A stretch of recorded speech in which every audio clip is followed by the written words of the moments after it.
Good morning. I'm Kate Usay with the Intentional Career by Design, and I am so pleased to be here with amazing social worker and entrepreneur, Patti Napolitano. Welcome, Patti. Thank you for coming on today. Hi, thanks, Kate. I'm glad to be here. It's always nice to see you in the mornings. In the early mornings. Thank you for coming on. Can you just talk a little bit about who you are and what program you're developing? Sure. So my name's Patti Napolitano, and I'm a social worker in the greater Cleveland area. My LLC is Wellness Cleveland. And I'm currently working as a private practice therapist. And I'm developing a program that it will provide practical and engaging trainings for early career professionals in the social work field. I've supervised and developed MSW interns and then early career professionals for the last 15 years directly in individual and group work. And I also have created and provided continuing education training for social workers, attorneys, and probation officers for most of my 25 years. So I have a lot of education and just mentoring experience that I'm finally taking the leap and going out into the world on my own with. Patti, you are a highly accomplished social worker. What was going on for you when you called me? Well, I had hit a point of compassion fatigue in my career that made me question my capacity to engage as a social worker in any way.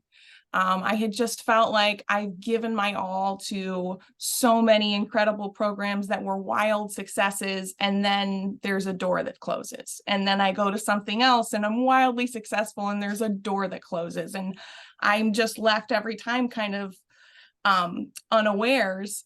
And I was planning on actually just stabling horses for the rest of my life. I have a little farm, and I thought, well, I'll do this. This will replace my social work income, and it'll be a lot less chaotic and a lot more predictable. Horses are very nice. But I didn't sit well with me. You know, I knew that there was this piece of me that was really unhealed, and I was just not able to let go of a lot of the resentments I had about just career things that come up in any career. And I remember you. So I'd really been struck by you when you were my professor at Cleveland State. And I remember your enthusiasm and just the fire that you lit in me when I was a graduate student about taking evidence-based practices and continuing to let them evolve and grow and develop my own skills intentionally. And I knew you had transitioned to providing services for just social workers. So I was actually looking for a therapist, and I ended up finding what I needed, which was not talk therapy. It was a mentor for this stage of my career when I'm able to really define it for myself. I'm so glad that you found what you needed. I believe we manifest that. And so you manifested that for yourself, Patti. But what made you finally sign up for Intentional Career by Design? Um, I think it was, we had our conversation. You know, I was emailing back and forth with you, and we were like not able to get a time together, and then it just kind of worked out, and we had this conversation, and immediately I just intuitively knew, like, oh yeah, you're hearing what I'm saying, and you've seen this. And I felt like I was not treading water. I felt like I was getting ready to glide into something in our conversation. I love that you said you just trusted yourself, your intuition knew. That's the key to us going forward in anything that we decide to sign up for. So, what challenges do you think you've worked through in the program? Not the ones I thought I was going to. So internal dialogue management, manifestation, like I know that I'm uncomfortable with it, and I knew I was going to challenge that discomfort. And it's really been transformative I think from like day 2 that I started doing a daily manifestation practice. It's been great for my day-to-day functioning because I had to become aware of the self-sabotaging inner dialogue. And that was really essential for me to be able to do just the daily mindfulness work to stay on track through the course of my day and not be totally caught off course by a little something, a little irritation. I've done a lot of boundary work with my family. Ah, So I have elderly parents. I have elderly parents-in-law who've transitioned into final housing situations this year. I've become a grandmother this year. I've been launching children into college this year and high school this year. And lately my work to stay on track for me has been to prioritize me and my growth, which I've not done for the last 20 years as a mom, and I've been teaching coping and adulting tasks to all these people in my family, and then turning them over and letting them be responsible. And it's been an upfront time investment, but it's been really peaceful for me to watch people kind of flutter and do their things. And that gives me all this space to work on what I'm doing. Another challenge is just clarifying what I'm doing. In my career, I have definitely walked in the door and they said, this is what's going on. And I'm like, all right, that's the fire we're dealing with today. And that's what my career has been like. Yeah. And after I had my LISWS, my career, I had been an independent therapist, but I had piecemeal pieces that were so disjointed and I didn't have a good flow. So it felt really normal for me to not know what I'm doing and to not have a big picture, and everything kind of worked. So now my big picture can get really big, and I have this natural enthusiasm where I can get so lost in the minutia. So, having a vision board has helped me with big decision stuff and about little decision stuff. Like, am I hiring a virtual assistant? Do I work on taxes today, or do I work on scripting for something today? So those have been some of the challenges that I didn't anticipate I was going to need help or need to rework for myself that have been really helpful. It's great just to hear you be getting really, really clear. I think that's an issue for a lot of us where we have so much multi-potentiality. So we're taught in grad school to be able to do everything. And as a result, it's really difficult for us to focus because we are good at a lot of stuff. So to see you focusing in, even from the first meeting when you were talking about, your vision, and as you're just kind of honing in and making it clearer and clearer in your niche, it's really excited to hear you talk about that.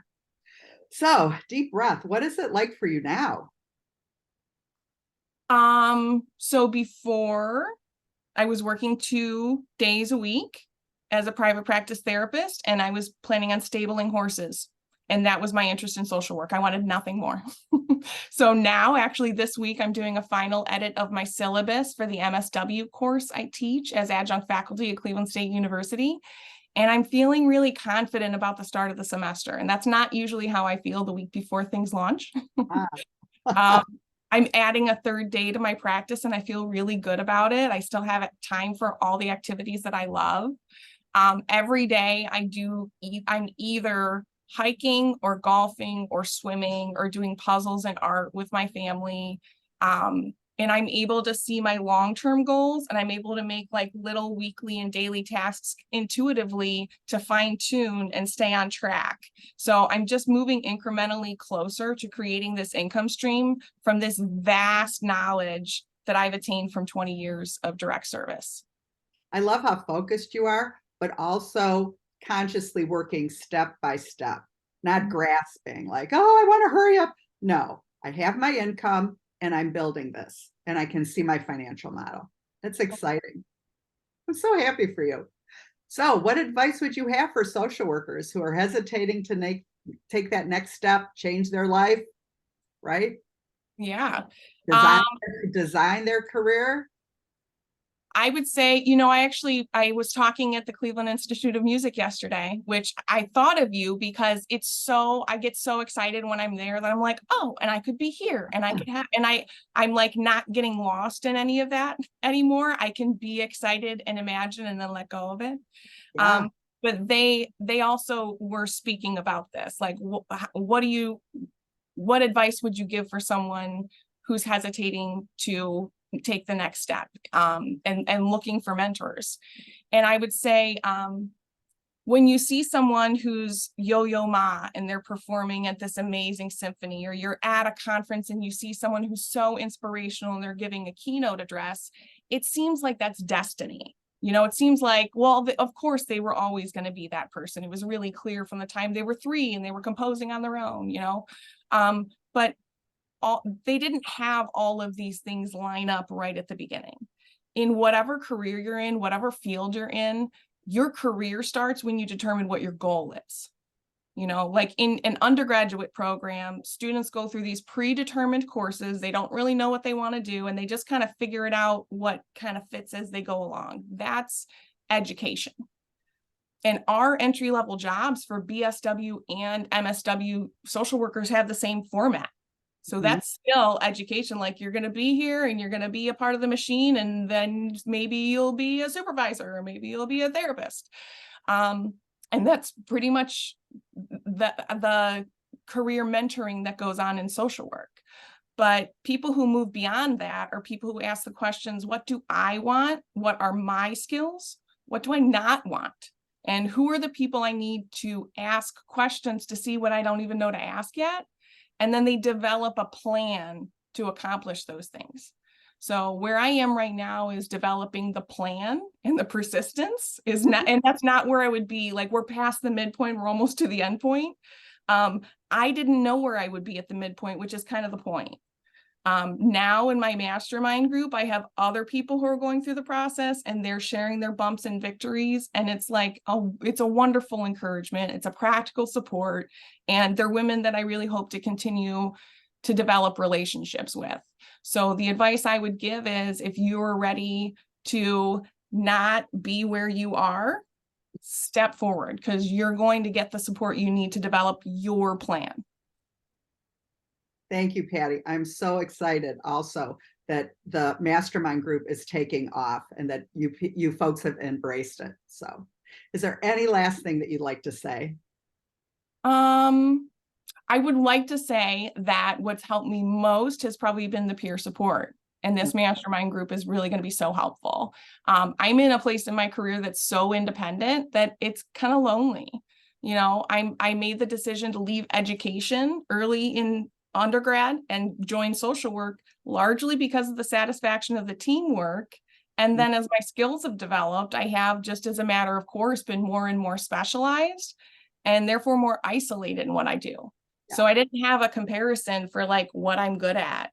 And I think we all just kind of naturally presume everyone knows what we know and can do what we do. So working with like-minded peers has made me realize that I am valuable and that my talents are unique and that they're worth more than I'm charging. Yeah. You know, the downside, the upside is we need to move from generalist to specialist to really hone in on what our niche is and then grow our program. The downside is we don't realize that we need to find a group of specialists who can be together and support each other. So it seems like you found the secret sauce, Patti. Yeah. Congratulations. It's a pleasure having you in the group. And have a great week. And I will see you at the next coaching call that we have. All right. Thanks, Kate. Have a good week. You too. Bye-bye. Bye.